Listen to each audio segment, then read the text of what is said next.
Hey guys, so in a previous video I showed you how to repair or add some copper tape for some EMI shielding.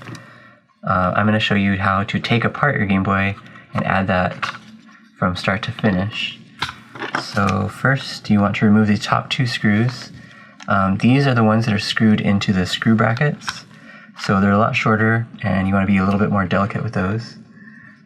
But just use your normal tri-wing screwdriver and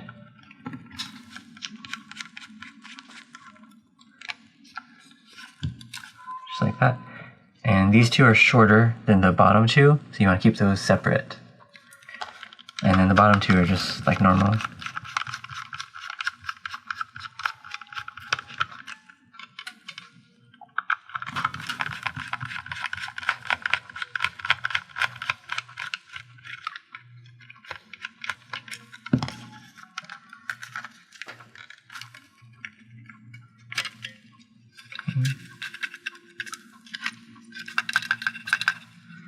Here's the longer ones and the shorter ones. Here's the power switch. And then on the inside here, I always leave these, the power LED wires pretty long, so it's easier to open up later. So you just want to peel back this tape and kind of pull these wires to separate it.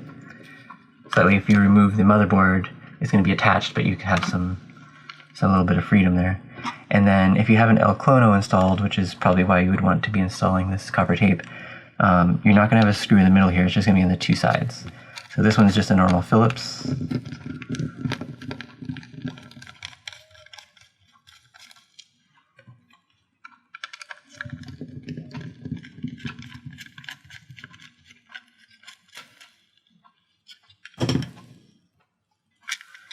And then you want to just lift up and kind of put some pressure down here, because you don't want to put too much pressure on the screw bracket. So pressure here and lift up on the bottom, and then slide it down. Maybe kind of wiggle it back and forth a little bit until it gets just below, and then lift out. And as you open it up here, you kind of want to just tilt it at like a 90-degree angle to get access to the LCD ribbon. If I had installed the El Clono, then it would be hot glued to the motherboard, so you don't have to worry about that moving around. The ribbon here, you just open up these two little clips on either side and it should just slide right out. And now it's separated. All it's connecting it is the power LED wire.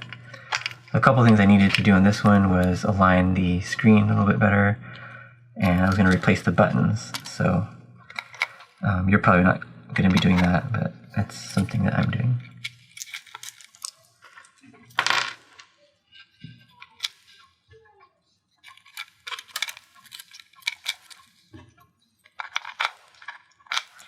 And this is a little bit trickier when the LCD is already installed in the Game Boy, but it shouldn't be too much trouble.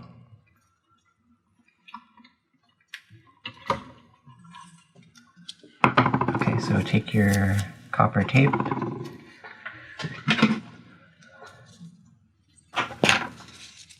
you want to measure a piece about up to here. And you want to cut two strips that size.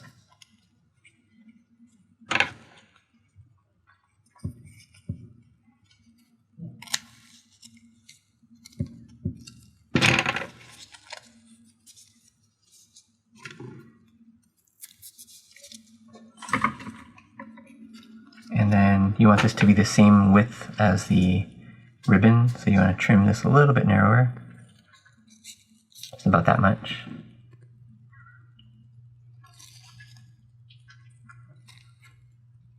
Maybe about 3 or 4 millimeters, or maybe about 1/8 of an inch, maybe 3/16. Okay, and then just peel your copper tape.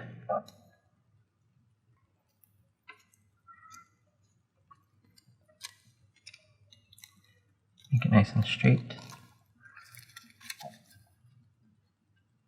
And then just lay it on the ribbon and try and keep it nice and straight. That's not very straight.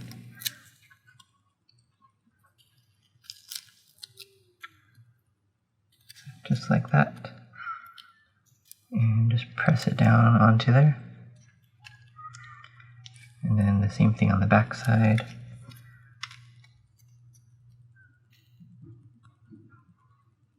This is pretty difficult to do if you don't have nails.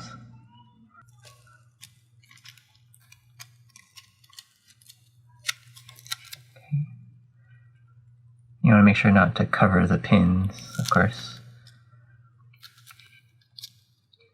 And so just like that. And this copper tape is conductive, so you can choose to either put some kapton tape on top of the copper tape or put kapton tape on the El Clono. I would probably,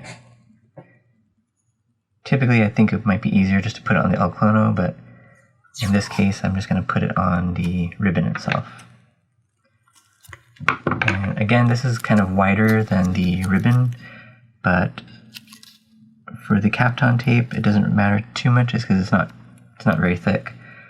So I like to just put it on and then fold it over the edge.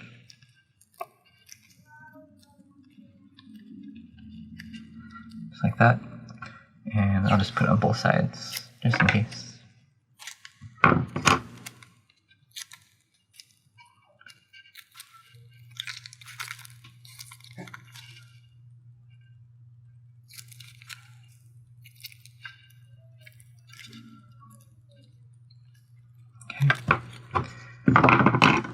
And then I'll be back in a second. I'm going to align the screen. Okay, so basically the screen was a little bit too high, so I had to go in and heat up the hot glue I use and like push the screen back down, and now it looks pretty good. So I made this little custom cartridge to align the screen. You can see it.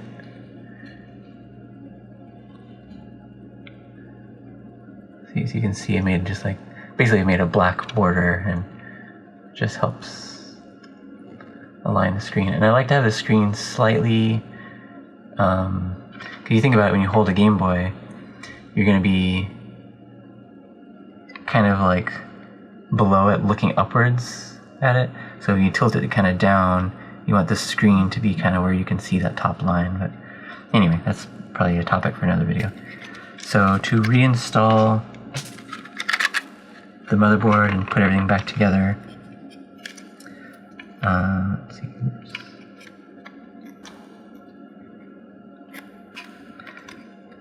So basically this is where we left off. We had the ribbon nicely EMI shielded, and the power LED wires are still connected. So now we just want to put this in place just like this. Don't put it under the brackets yet, just kind of have it in place like this.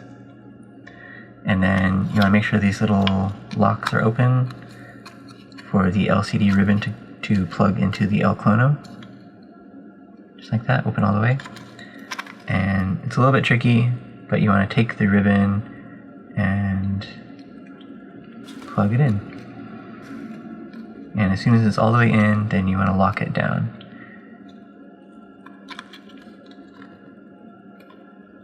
Okay, just like that. And it should kind of fold on its own. You can see how it folds here. Like, kind of folds on top of itself. And once you get it kind of how you want, carefully pull this down just below the brackets and get the wires out of the way.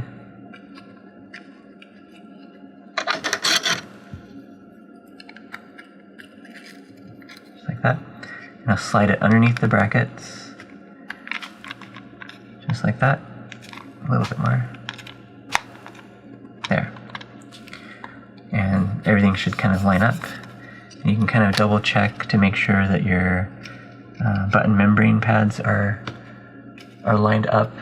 Here you can see sometimes the D-pad gets a little bit off because you have to trim them a little bit for El Clonos. So just like that, that looks good. So then close this back down. Okay. And then just kind of do the steps in reverse. You want to install the 2 screws on the sides. again, always, you hear that little click, you want to screw reverse until it clicks, and then screw it in. So that way it catches on the same threads, so you're not cutting new threads into the plastic and wearing out the little screw posts. So put the screw in there, reverse, just like that, and then install. And at this point, you probably want to double check that everything's working before you completely close it up, but I have confidence that it's going to be okay. Next, you want to reinstall, or just kind of tape these back down again, these wires. Just keeps them out of the way and keeps them nice and neat. Just like that. And then the power switch goes just like this. Just kind of rests here in place. And we're going to have to align it when we put the back on. So take the back and put this on. And start kind of from the bottom and then go to the top. The kind of tricky parts are around the link port and the IR port cover. And as you start to get it closed most of the way, you can see that the power switch, let me zoom in, is kind of like misaligned. So what you have to do is kind of tilt it towards you so it's down and kind of look at it from underneath. So I'm looking at it from below and make sure it's nice and straight, and then close it up and kind of hold this top left corner, and you can see that it's nice and flat. This one's still misaligned actually. There we go. Okay. So with that closed properly, I like to keep holding it up here, but start with the screws in the bottom.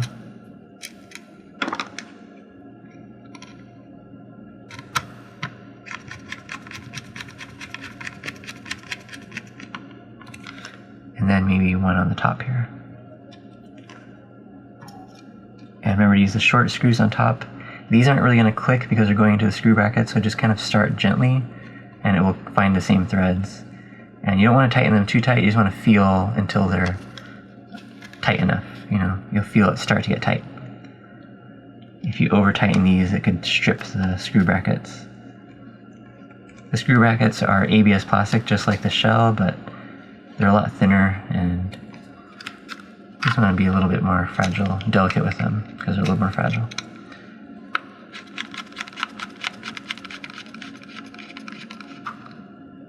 And that should be it. Let's double check one more time.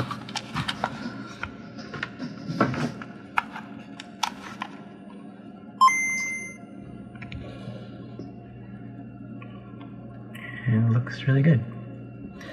So that's how to repair it. Let me know if you have any questions.